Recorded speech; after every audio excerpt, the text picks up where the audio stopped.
రామాయణ అని ఒక గింపులు చదివాడు మామ. చాలా అంటే చాలా బాగుంది. ఒక చిన్న రిక్వెస్ట్ ఏంటంటే, మీరు చూస్తున్నారు కానీ లైక్ చేయట్లేదు, షేర్ చేయకపోయినా పర్వాలేదు, కనీసం కామెంట్ అయినా కనీసం లైక్ అని చేయండి మామ, చాలు. ఇంకా వీడియోకి అయిపోతే రామాయణ చాలా గిఫ్ట్స్ బాగుంది మామ. చాలా అంటే చాలా బాగుంది. దీంట్లో మన రణబీర్ కపూర్ గారు రాముడిగా కనబడ్డారు. చాలా బాగుంది. విజువల్స్ కూడా చాలా బాగా ఇట్టారు. దీంట్లో మన యాష్ గారు రావణ గారు చేస్తున్నారంట. కానీ దీంట్లో ఒక చిన్న చిన్న రోల్, ఇది రోల్ అయినా పర్వాలేదు, బాగా చేశారు. ఏంట్రా అనుకున్నప్పుడు మన రణబీర్ కపూర్ ఒక ఎంట్రీ ఇస్తాడు మామ.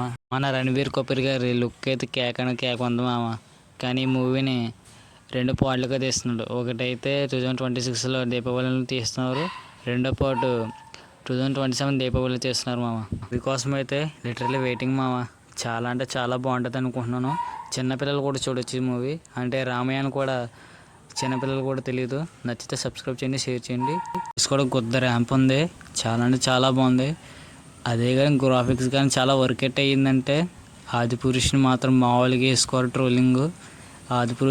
ఆదిపురుషుని పక్కన ఇట్టు కానీ ఓమర్ అవుతారు. కానీ మామూలుగా రివ్యూ ఎలా ఉందో కామెంట్ చేసి, షేర్ చేసి, సబ్స్క్రైబ్ చేసి చెప్పండి మామ. మరి గింప్లేస్ చూసారో లేదో కొంచెం కామెంట్ చేసి కూడా చెప్పి ఎలా ఉందో చెప్పండి.